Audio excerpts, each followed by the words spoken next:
The air in the room was thick with a fatal miscalculation.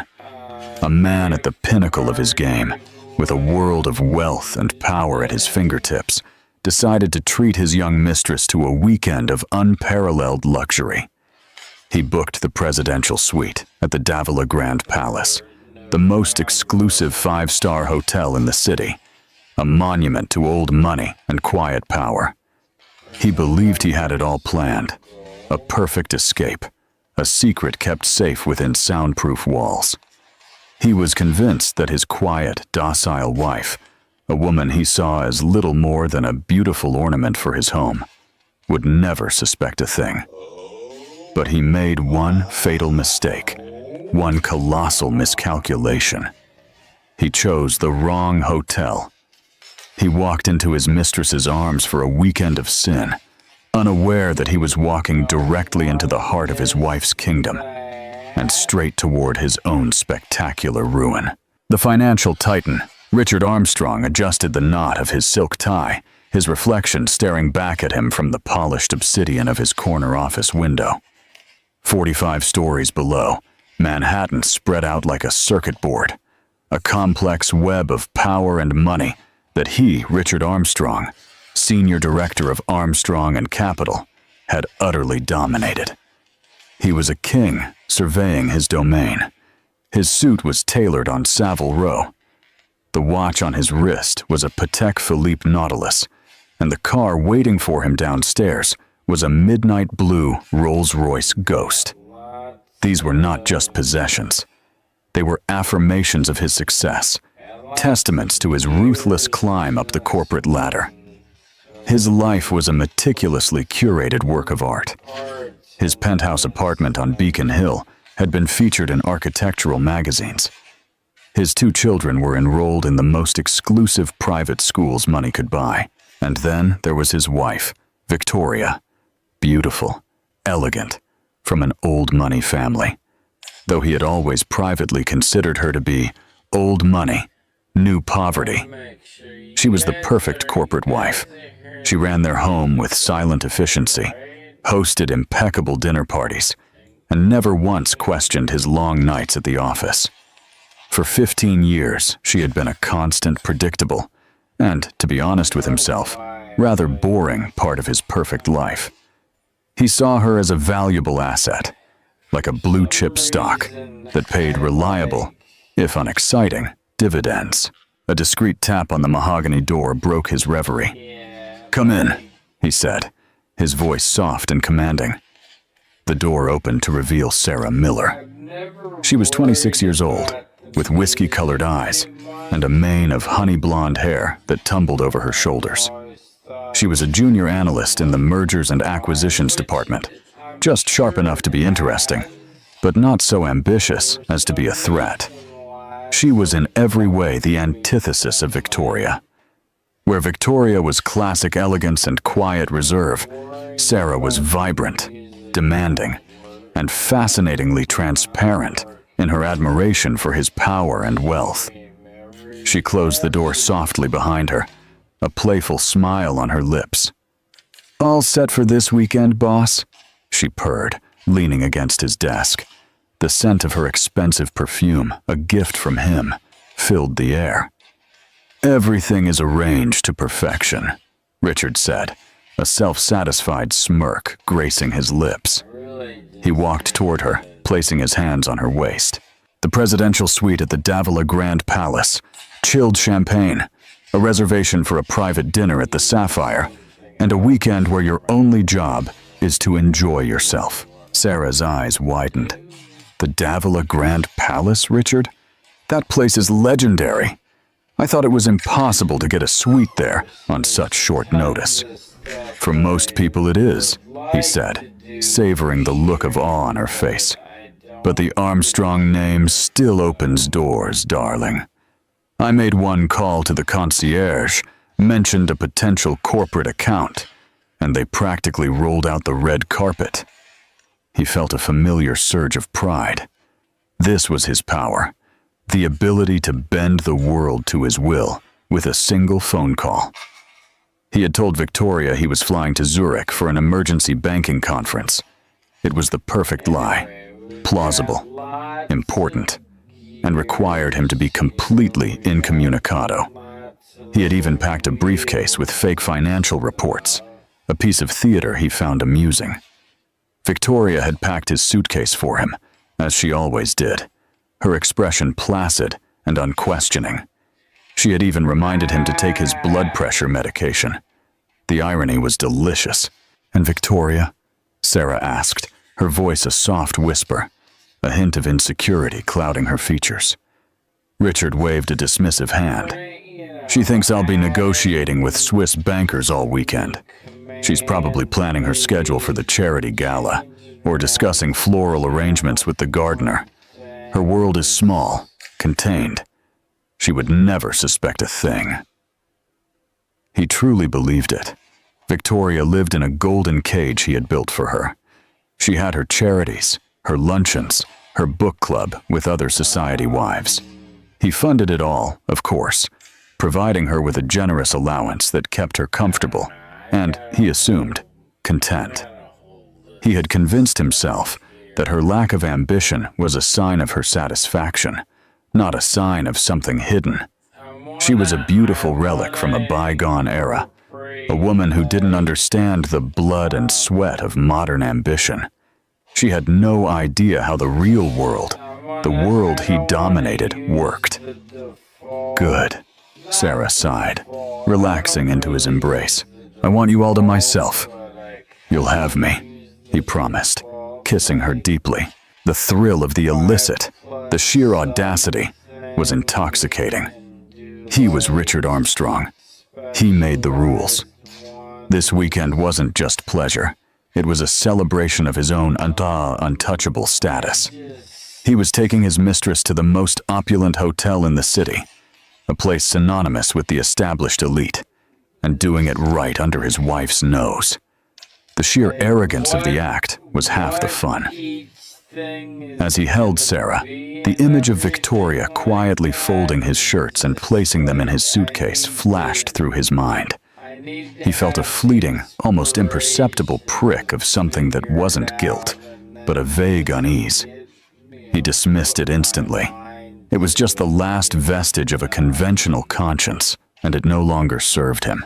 The Rolls-Royce Ghost glided to a silent stop under the Davila Grand Palace's elaborate wrought iron and glass awning.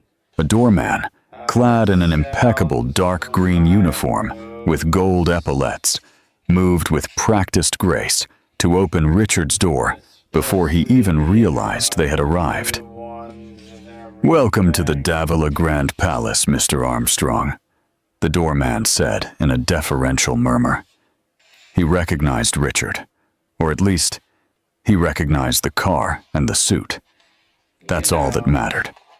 Richard stepped onto the granite sidewalk, feeling the familiar sense of arrival that came with entering such an establishment.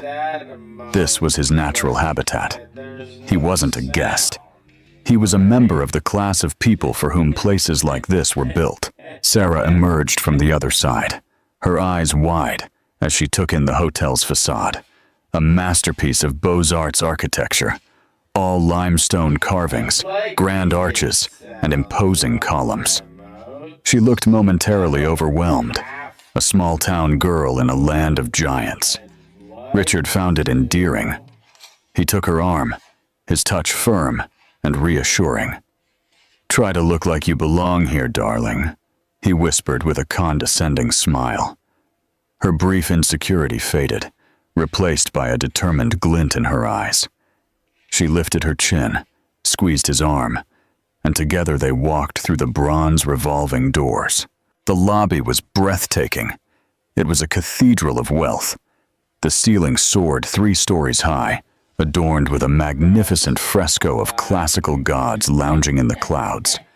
A colossal crystal chandelier, rumored to have been salvaged from a French palace, hung in the center, casting a warm, golden light on everything. The floors were a chessboard of Italian marble, polished to a mirror-like shine. The air was heavy with the scent of fresh lilies and old money. The hushed sounds of quiet conversations, the distant clinking of glasses from the lobby bar, and the soft notes of a live pianist created a symphony of refined tranquility. Richard walked with confidence toward the reception desk, a long, imposing counter of polished mahogany. A woman with an elegant chignon and a welcoming smile immediately gave them her full attention. "Good afternoon, sir. Welcome to the Davila Grand Palace."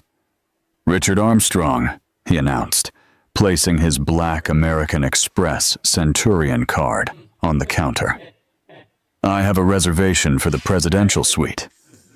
The receptionist's professional smile didn't waver, but Richard saw a flash of greater respect in her eyes.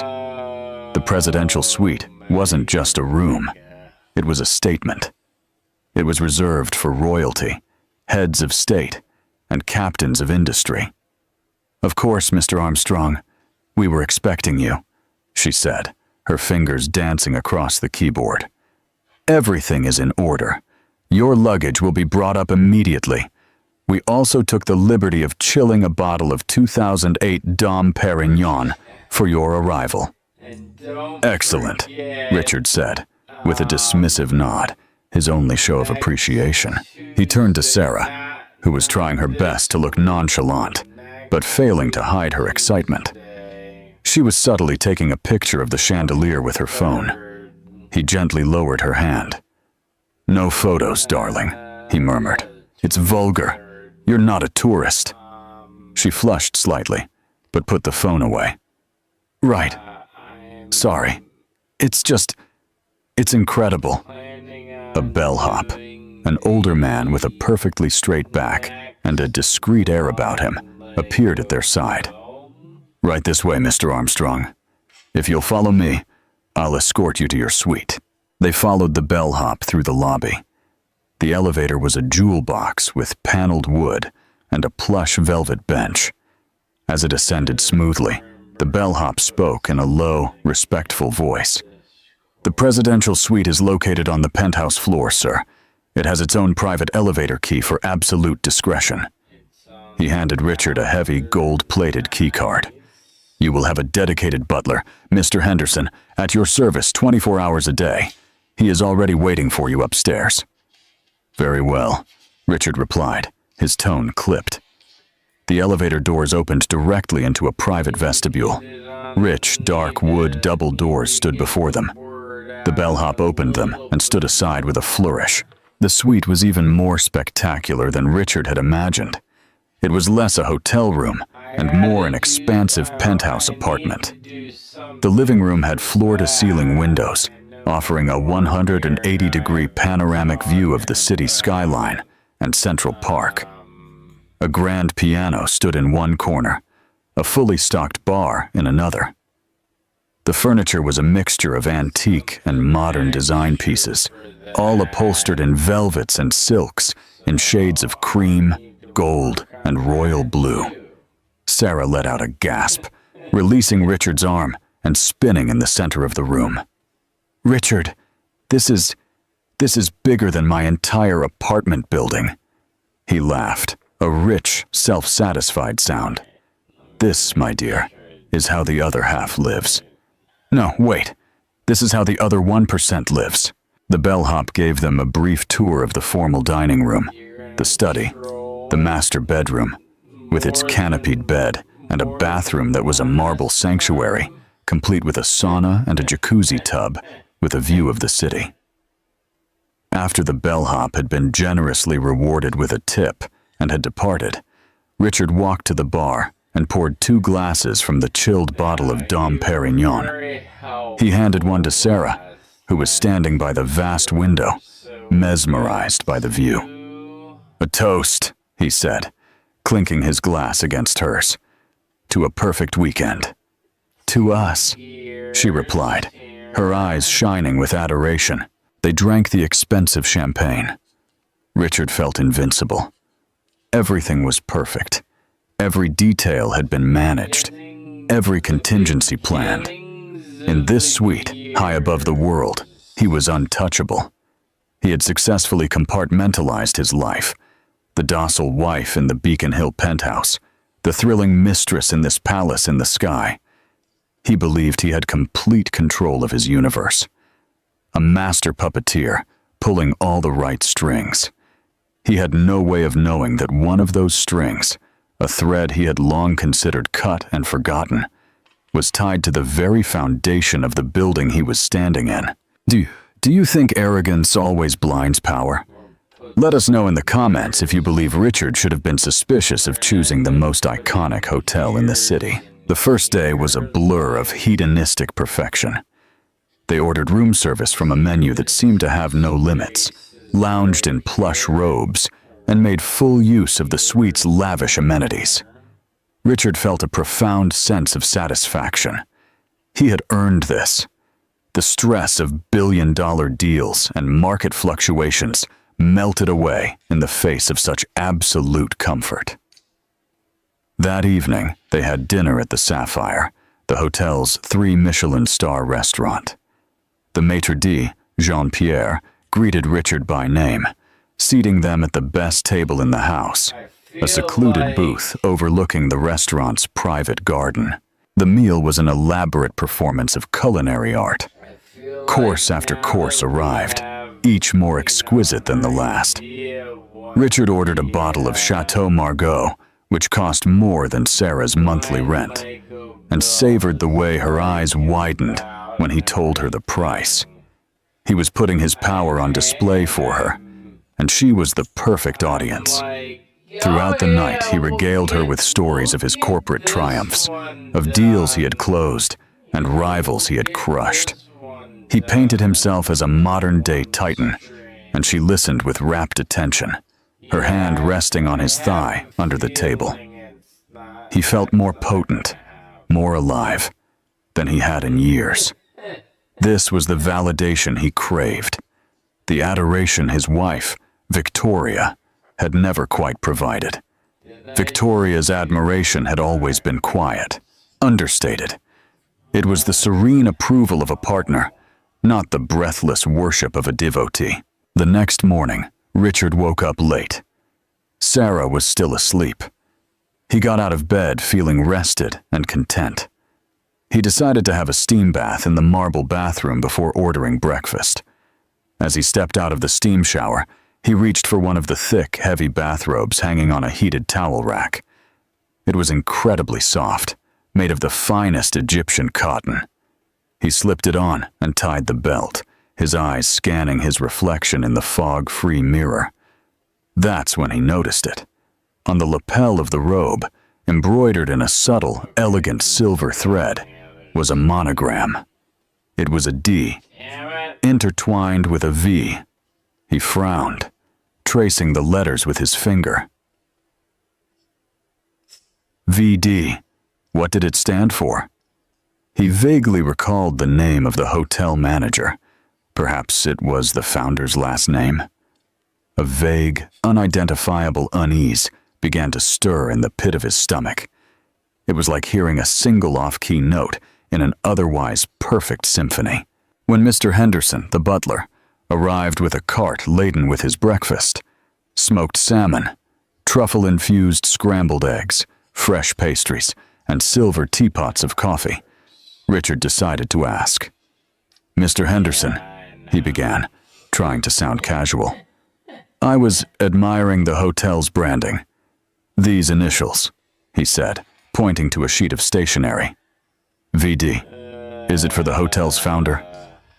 The butler, a man whose face was a mask of professional discretion, paused for a fraction of a second. "The monogram represents the ownership, sir. It has been the hotel's brand for a very long time." The answer was polite, professional, and told him absolutely nothing. The slight hesitation, however, did not go unnoticed by Richard. He was a man who read people for a living, who could spot a bluff across a boardroom table. The butler was being evasive. "I see," Richard said, dropping the subject. As he ate breakfast, the letters rattled around in his mind. The familiarity was maddening. It tickled the edge of his memory, a name or place he couldn't quite pinpoint. He thought of Victoria. Her maiden name was Davila. Victoria Davila. VD. The thought hit him with the force of a physical impact. He set the coffee cup down with a clatter. It couldn't be. It was an absurd coincidence. Her family had been wealthy, yes, but they had lost most of their fortune generations ago. Her father, William Davila, had been a quiet, unassuming man who had passed away a decade ago, leaving Victoria a modest inheritance, which Richard, of course, had absorbed into his own portfolio and managed for her. He remembered William Davila as a gentleman from a bygone era, always talking of standards and legacy, but seemingly possessing little real substance. He had owned a few small boutique hotels, Richard recalled, but nothing on the scale of the Davila Grand Palace. No, it was impossible. A ridiculous and paranoid leap of logic. There must be hundreds of names that fit those initials. Vanderwilt, Van Doren, Davila. Far more likely. He looked at Sarah, who was happily taking a photo of her aesthetically arranged breakfast plate for her social media. She was oblivious to his internal torment. "Everything okay, Richard? You look like you've seen a ghost," she said, finally looking up from her phone. "Fine," he snapped, his tone more abrupt than he had intended. "Just thinking about the markets." He forced himself to relax. He was being an idiot. He was at the pinnacle of a perfect weekend, and he was letting a stupid monogram spook him. He was Richard Armstrong. He was in control. This was his world, his hotel, his weekend. The initials were a coincidence, nothing more. But for the rest of the day, he couldn't shake the feeling of unease. He began to see the monogram everywhere. On the tiny silver sugar tongs, on the leather-bound room service menu, on the corner of the linen napkins. Each time he saw it, the image of his wife's calm, serene face flashed in his mind. The woman he thought he knew so well, the woman he had dismissed as simple and predictable. The golden cage he had built for her suddenly seemed less like a prison and more like a fortress, one he had never bothered to look inside of. A nagging idea crept in, uninvited. What if he didn't know his wife at all? For their final night, Richard had planned to recreate the magic of the first. He made another reservation at the Sapphire, this time requesting the chef's tasting menu with the premium wine pairing. He was determined to shake off the strange paranoia that had clung to him since the morning. He would drown his unease in vintage Bordeaux and reassert his control. He and Sarah dressed up. He wore a sharp dark suit, and Sarah an stunning backless red dress he had bought her. As they stood in front of the mirror, he felt a sense of calm return. They looked like a power couple. They belonged here.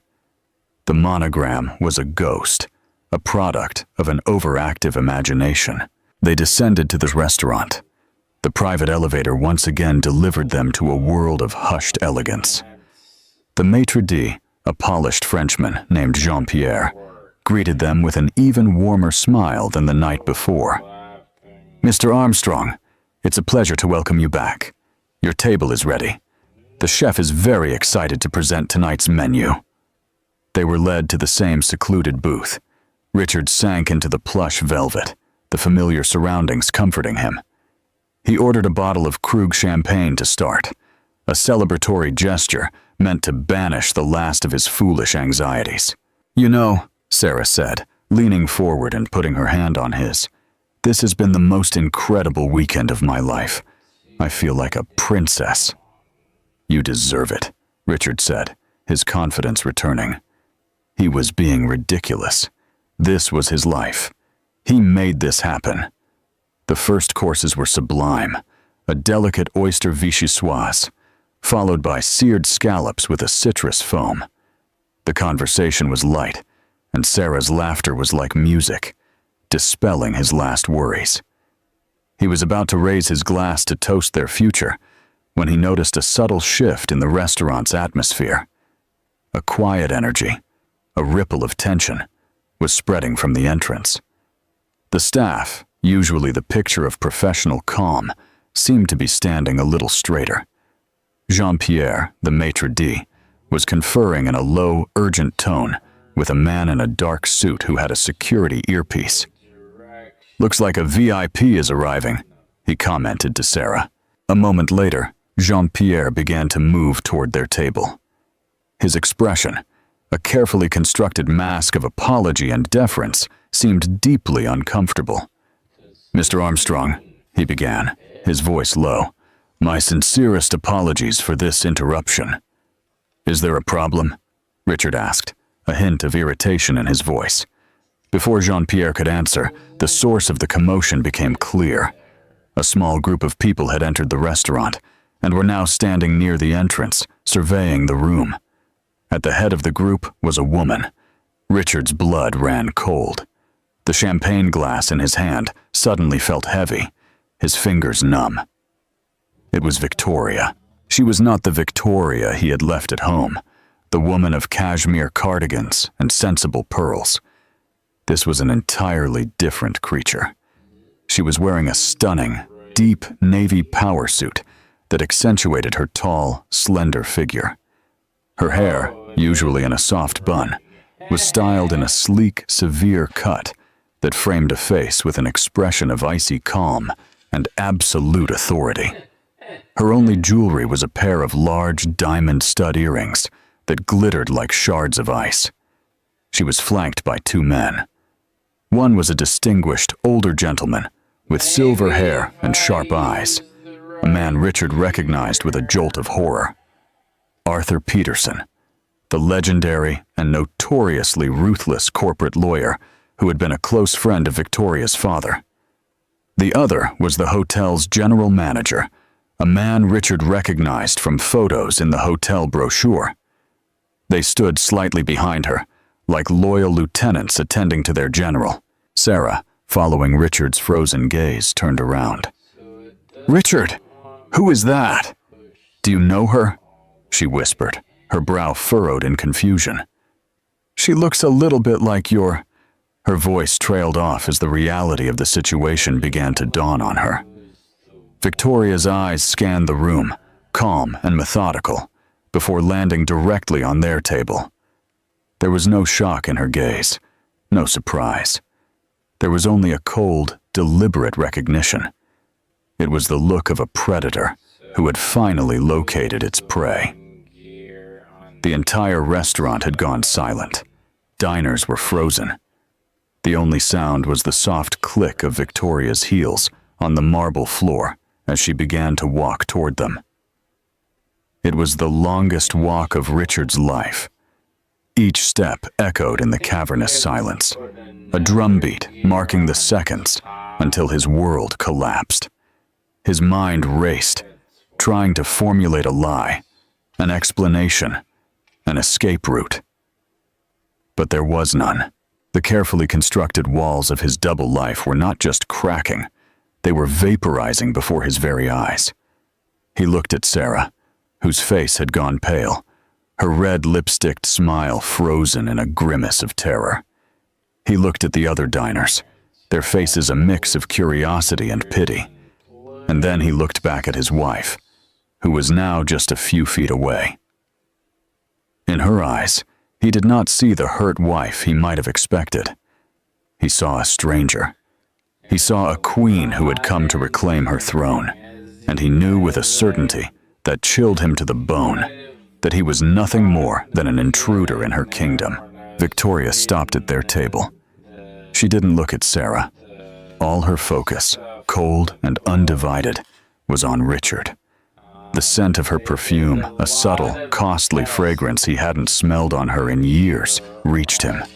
It was sharp and clean like winter air. "Richard," she said. Her voice was perfectly leveled, devoid of any emotion. It was the voice she used when giving instructions to staff. Calm and final. "I believe you're in my seat." The statement hung in the air, a masterpiece of double meaning. Richard stared at her, his mouth dry. He felt 100 pairs of eyes on him. The carefully curated persona of Richard Armstrong, master of the universe, was shattering like cheap glass. He stammered, his mind blank with panic. What? What are you doing here? I thought you were in Chicago, the charity gala. A small, humorless smile touched her lips. I canceled. Something more important required my attention. Her gaze finally flicked to Sarah, a quick, dismissive glance that took in the expensive dress and the terrified expression. She looked at her not as a rival, but as one might look at a piece of furniture that was out of place. And I see you brought a guest. Sarah shrank in her seat, looking at Richard with pleading, terrified eyes. She opened her mouth to say something, but no words came out. Victoria turned her attention back to Richard. I must say, Richard, I'm impressed. The presidential suite, the sapphire. You have expensive tastes. It's a comfort to know you appreciate the family business. The words hit him like a physical blow, connecting the terrible dots that had been tormenting him all day. The monogram, VD Victoria Davila. I don't understand, he managed to say, even as the truth crashed into him with the force of a tsunami. Allow me to clarify, Victoria said, her voice dropping slightly, becoming even more precise. Each word, a carefully sharpened blade. My father, William Davila, founded Davila Hotels 60 years ago. His first hotel was a small inn in the countryside, but he was a brilliant man. He built an empire piece by piece with his own hands. The Davila Grand Palace was his masterpiece, his crown jewel.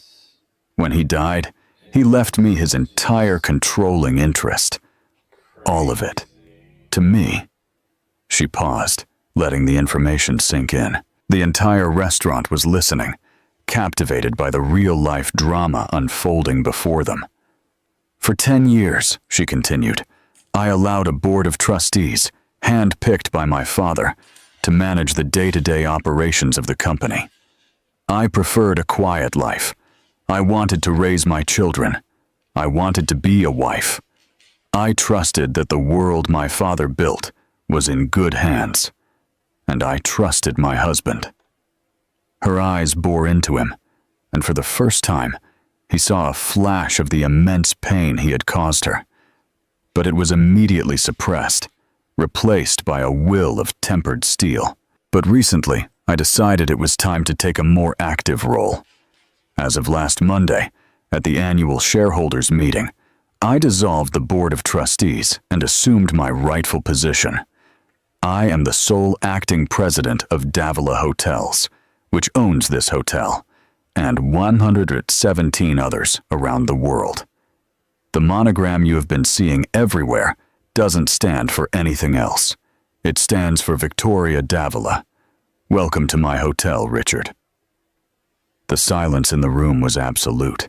Richard felt the blood drain from his face. He wasn't a king in a conquered territory. He was a fool who had thrown a party in the lion's den, unaware that the lioness was at home. Victoria then turned her steely gaze to Sarah. Ms. Miller, isn't it? You're an analyst at Armstrong & Capital, I believe. Sleeping with a senior director, your direct superior, is a blatant violation of your company's ethics clause, not to mention a grave error in judgment.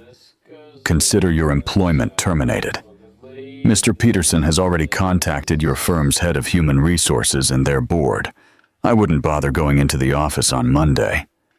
Sarah let out a small, choked gasp.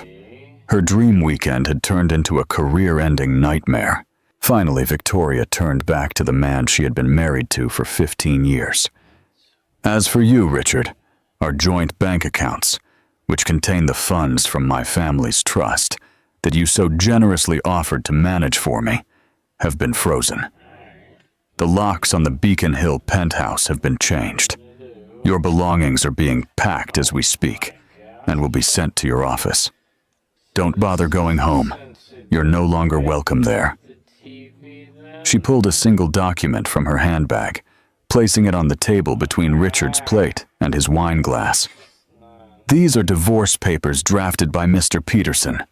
My terms are non-negotiable. You'll find that I have been meticulously documenting your indiscretions for the past 3 years. You will sign this. You will leave with nothing but the clothes on your back, and you will never see our children again without my express, supervised consent. If you fight me, I will use the full weight of my resources to destroy not just your career, but your very name.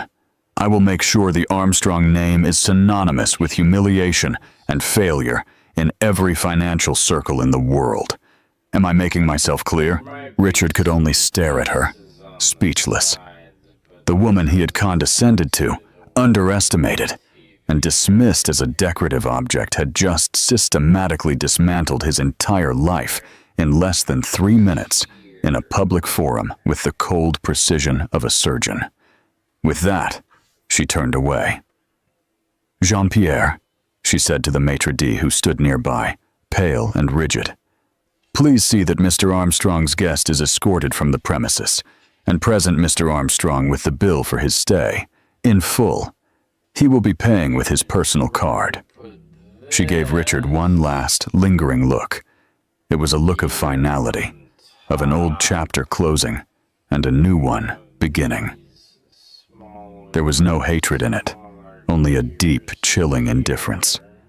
Then, flanked by her lawyer and the hotel general manager, President Victoria Davila turned and walked out of the restaurant, her posture perfect, her control absolute, leaving behind the smoking ruins of the life she had just incinerated. For a long moment after Victoria's departure, Richard remained frozen, a statue of shock and humiliation.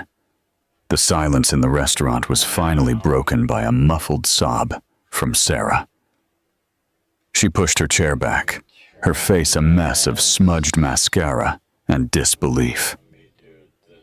"My job," she whispered, looking at Richard as if she were seeing him for the first time, not as a titan of industry, but as the architect of her ruin.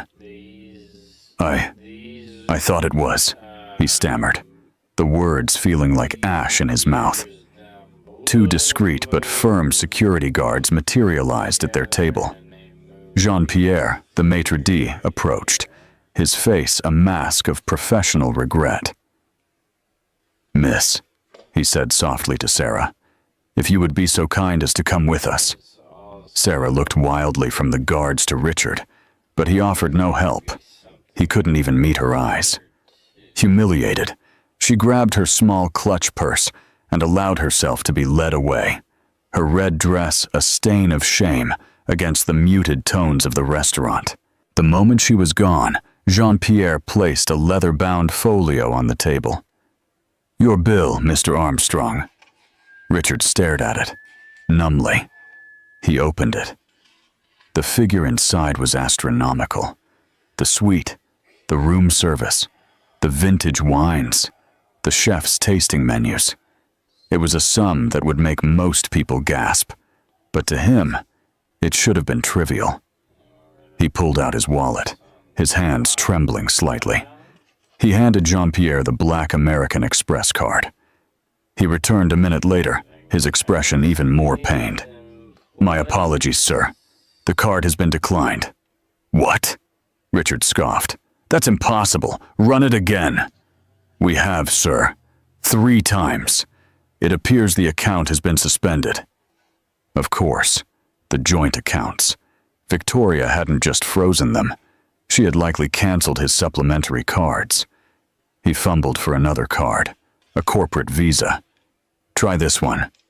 Jean-Pierre returned again, shaking his head slightly. "Also declined, sir." Blood rushed to Richard's face. The other diners no longer pretended not to look. Their whispers were a low hum of judgment. He was no longer one of them. He was the night's entertainment. "This is ridiculous! There must be a mistake!" Richard bellowed, his voice rising. The general manager, the same man who had flanked Victoria, approached the table. His demeanor was no longer deferential. It was cold, official. "Mr. Armstrong, perhaps you have another method of payment. If not, We will have to consider this a matter of theft of services and involve the authorities." The threat hung in the air, thick and suffocating. Richard Armstrong, a man who moved billions of dollars before breakfast, could not pay his hotel bill. The humiliation was absolute. He had no cash, no cards that worked. He was trapped. Peterson, Victoria's lawyer, reappeared at the edge of the dining room. He walked toward the manager, said a few quiet words, and then addressed Richard. "Mr. Armstrong," Peterson said, his voice like gravel. "Mrs. Armstrong, that is, Ms. Davila, has graciously offered to settle your account. It will be deducted from whatever minimal settlement you could have hoped for in your divorce. Consider it her final gift." He slid the divorce papers closer to Richard. "I suggest you sign this." Now, utterly defeated, Richard picked up the pen. His signature, usually a bold, confident scrawl, was a trembling, pathetic scribble. He had been completely and utterly outplayed.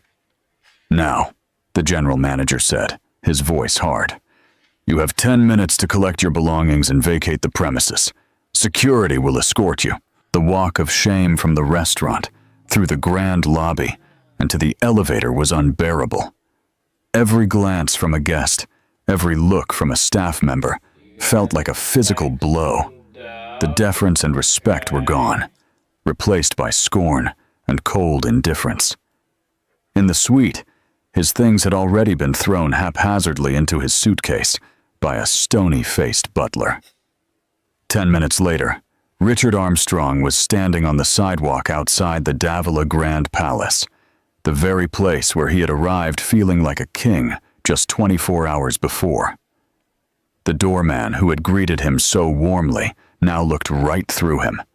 His Rolls-Royce was gone, towed, he assumed, as it was registered in Victoria's name. It began to drizzle, a cold, miserable rain. He tried to call an Uber, but his app was linked to his canceled cards. He stood there, a man in a $1,000 suit with a useless phone and an empty wallet, as taxis and limousines sped past. He was stranded. He began to walk, the drizzle soaking his jacket. He had nowhere to go. His home was no longer his. His office would be a place of shame. His friends, he knew, would side with power and old money. They would side with Victoria Davila.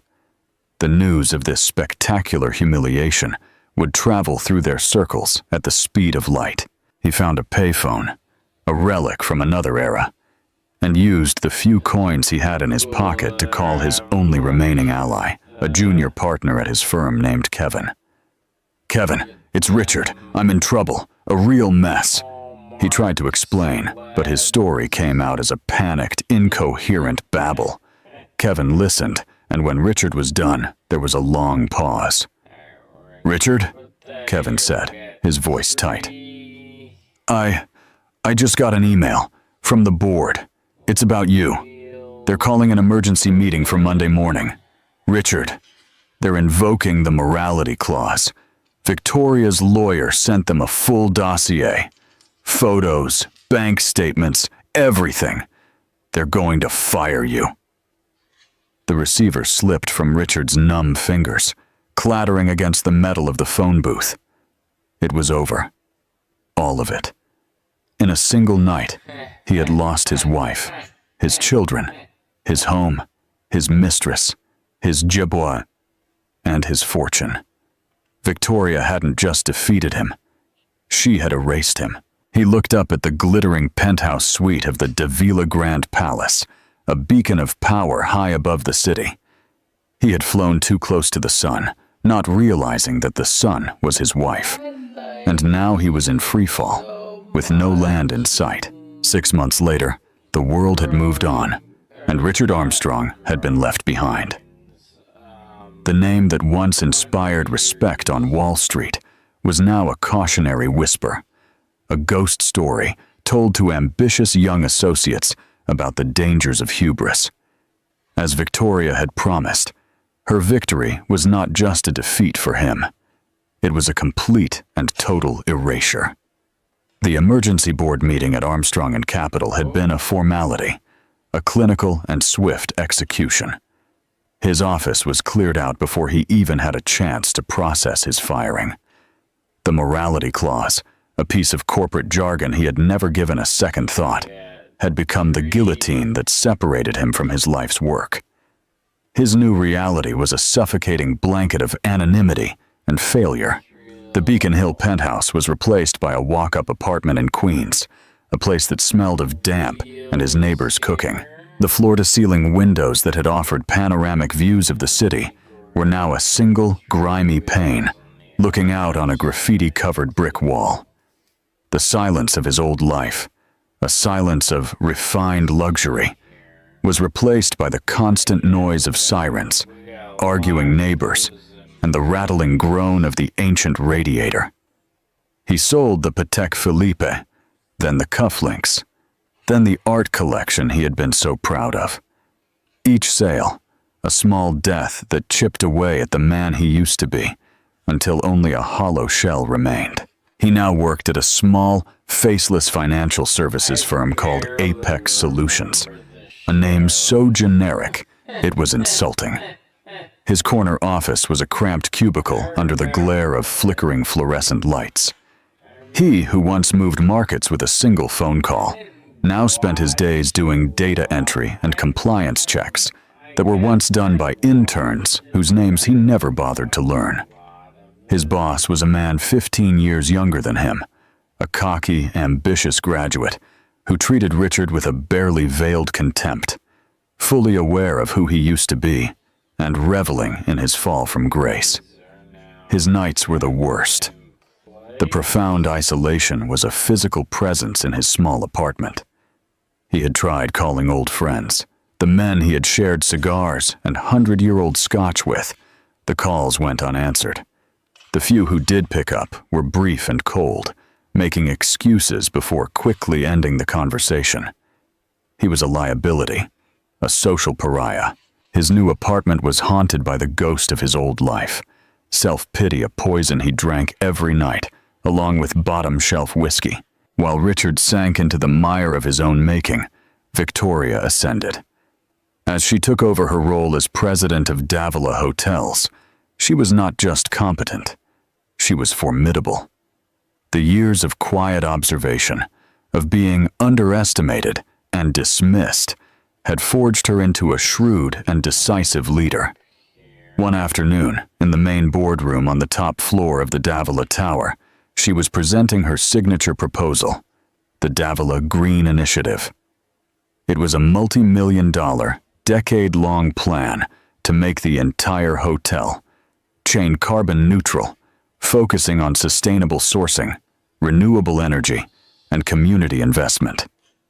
An overweight, silver-haired board member named Jerry Croft, a remnant of the old guard and a friend of her father's, cleared his throat condescendingly. Victoria, with all due respect, this is a noble sentiment, but the numbers are idealistic. The upfront investment will cut into our profit margins for years. Our shareholders expect dividends, not virtue signaling. Victoria didn't flinch.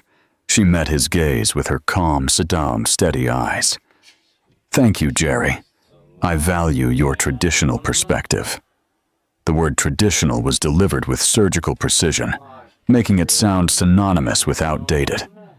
She clicked a button, and the screen behind her filled with complex charts and data projections. What you call virtue signaling, Jerry, I call future-proofing.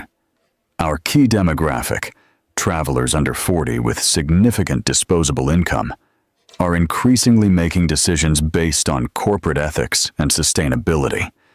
This is not an expense. It's an investment in our brand's relevance for the next 50 years.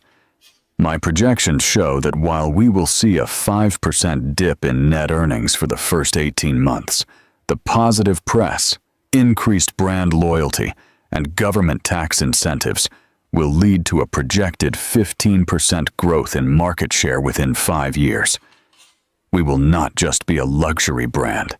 We will be the ethical luxury brand. She paused, letting her words sink in. My father built this company on quality and legacy. This is the legacy for the 21st century. The motion stands. A murmur of approval went through the room. Jerry Croft sank back into his chair, defeated. From the corner, Arthur Peterson watched, a rare smile of pride on his face. The sleeping titan had truly awakened. Her new life wasn't just in the boardroom. The Beacon Hill penthouse, once a cold showroom for Richard's success, had been transformed. It was now a home filled with warmth and laughter. She was there for her children, truly present for the first time. She helped with homework, attended school plays, and had long conversations about their hopes and fears. She was discovering joy in the small, real moments she had missed while playing the part of the perfect corporate wife. She wasn't just a president. She was a mother, a leader, a whole person who was finally living her own life on her own terms. One crisp autumn evening, Richard was walking home from the subway station. The collar of his thin overcoat turned up against a biting wind. The city that once felt like his kingdom now felt foreign and hostile. He stopped at a newsstand, the glow from the magazines a stark contrast to the gray pavement. And there she was. Her face was on the cover of Forbes. It was a stunning photograph. Victoria was standing on the balcony of the presidential suite at the Davila Grand Palace. His suite. The city lights twinkled behind her like a carpet of diamonds at her feet. She looked directly at the camera, an expression of serene power and unshakable confidence on her face. The headline was a coronation. Victoria Davila, the silent heiress who reinvented a global empire. His hand trembled as he paid for the magazine. Back in the oppressive silence of his apartment, he sat under the single dim lamp and read the article. It was a hagiography, a glowing tribute to her brilliance. It detailed her sustainability initiatives, her shrewd acquisitions of boutique hotel chains, her employee profit-sharing program. It quoted industry rivals who expressed grudging admiration. Then it got to the part about her personal life. Following an amicable divorce from her ex-husband, it read, Ms. Davila has focused on her children and her role as a transformative leader in the hospitality industry, proving that a new chapter can be the most rewarding. Amicable divorce. The words produced a dry, harsh laugh in his throat. He wasn't a villain in her story. He wasn't even a footnote. He was a corrected typo, an inconvenient detail entirely expunged from the narrative. He let the magazine slide from his fingers. It fell to the floor, landing with Victoria's triumphant face looking up at him. He had never truly seen her.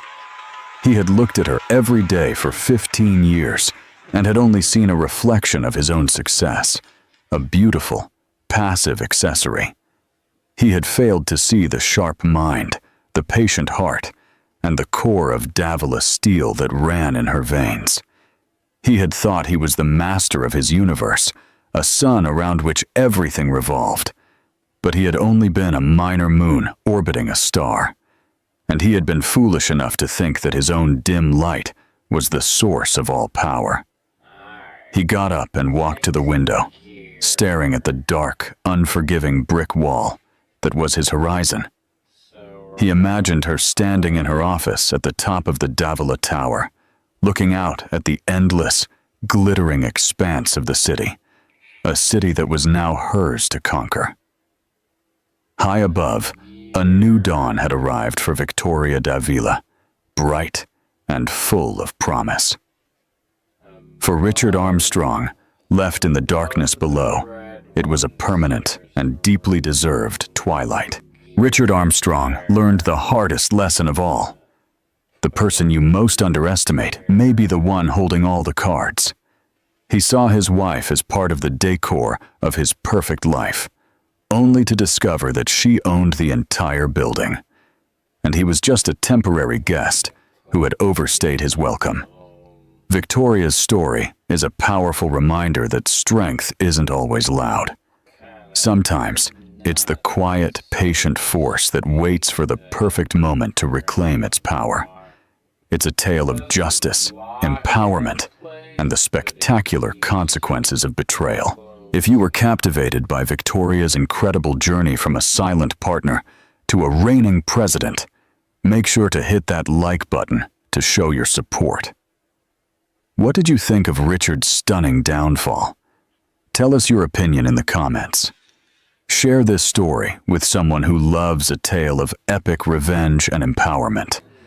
And most importantly, if you want more gripping stories like this, don't forget to subscribe to our channel and click the notification bell so you never miss an update. Thanks for listening.